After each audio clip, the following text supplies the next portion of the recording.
आप देख रहे हैं इंडिया टाउन न्यूज, भारत की बात। आज की बड़ी और सुर्खियों में छाई हुई खबर बिलासपुर से आ रही है, जहां बाबा बागेश्वर यानी पंडित धीरेन्द्र शास्त्री ने नक्सलियों के हथियार छोड़ने की अपील की और हिंदू राष्ट्र के आवाज को और बुलंद किया। नमस्कार, मैं हूं सुधीर मिश्रा और आप देखना शुरू कर चुके हैं इंडिया टाउन न्यूज, भारत की बात।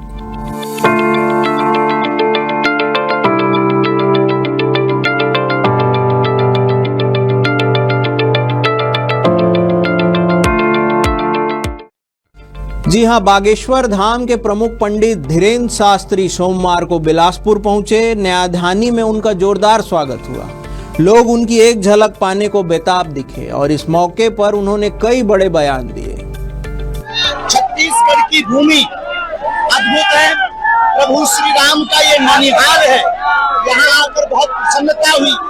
हम आगामी समय में छत्तीसगढ़ में पदयात्रा करेंगे, लेकिन पहले 7 नवंबर से दिल्ली से वृंदावन तक पदयात्रा करने वाले हैं। दूसरी बात, माओवादियों के खिलाफ, नक्सलियों के खिलाफ बस्तर क्षेत्र में जो अभियान चला, उसकी हम यहाँ के मुख्यमंत्री, उप मुख्यमंत्री एवं गृह मंत्री श्री विजय शर्मा जी एवं यहाँ के मुख्यमंत्री श्री विष्णुदेव साय जी, भारत के गृह मंत्री को बहुत बहुत साधुवाद दे रहे।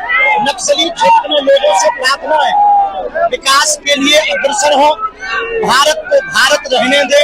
नक्सलियों से प्रार्थना है, आप मूल प्रकृति की धारा में बहकर भारत की परंपरा के साथ कदम से कदम मिलाकर चले, ताकि हम विदेशी ताकतों से लड़ सके, भारत को अखंड बनाया जा सके। इस भारत में धर्मांतरण में सबसे ज्यादा खतरा बस्तर क्षेत्र को है। इसलिए आगामी समय में हम जसपुर में कथा करने वाले हैं। सेकेंड बिगेस्ट जो एशिया की चर्च है, उसके ठीक सामने हम कथा करने के लिए जसपुर जा रहे हैं। भारत हिंदू राष्ट्र रहेगा। हमने प्लान बना दिया है। संतों का कमंडल, आगे से धाम का मंडल, हिंदू राष्ट्र। छत्तीसगढ़ को लेकर बाबा बागेश्वर ने कहा कि यह भगवान श्री राम का ननिहाल है और यहाँ आकर उन्हें बेहद खुशी हो रही है। इस दौरान उन्होंने नक्सलियों से भी खास अपील की है कि वे भारत को भारत ही रहने दें और हथियार छोड़कर देश की मूल धारा में शामिल हो गए।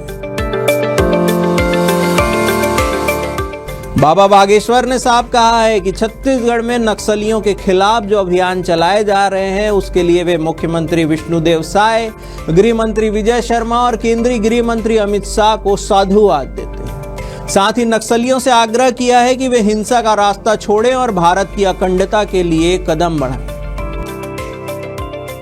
इसके साथ ही बाबा बागेश्वर ने आने वाले समय में बड़ी घोषणाएं भी की है। उन्होंने कहा है कि 7 नवंबर से वे दिल्ली से वृंदावन तक पदयात्रा शुरू करेंगे और जसपुर में कथा का आयोजन करेंगे। खास बात यह भी है कि जसपुर वही इलाका है जहां एशिया की सबसे बड़ी चर्च है। बाबा बागेश्वर ने कहा है कि ठीक उसके सामने वे कथा करेंगे। बाबा बागेश्वर ने दावा किया है कि भारत हिंदू राष्ट्र बन के रहेगा, ये उनका सपना है। उन्होंने कहा कि संतों का कमंडल बागेश्वर धाम से निकलेगा और पूरे देश में सनातन धर्म के प्रचार और अभियान को तेजी से चलाया जाएगा। तो बिलासपुर में बाबा बागेश्वर की इस हुंकार ने न सिर्फ हिंदू राष्ट्र की आवाज को नई बुलंदी दी है, बल्कि नक्सलियों को सीधा संवाद भी शुरू किया है। आने वाले समय में उनकी पदयात्रा और जसपुर में कथा छत्तीसगढ़ की राजनीति और सामाजिक माहौल पर क्या असर डालेगी, ये तो आने वाला समय ही बताएगा। फिलहाल के लिए इतना ही। बने रहिए इंडिया टाउन न्यूज के साथ। नमस्कार।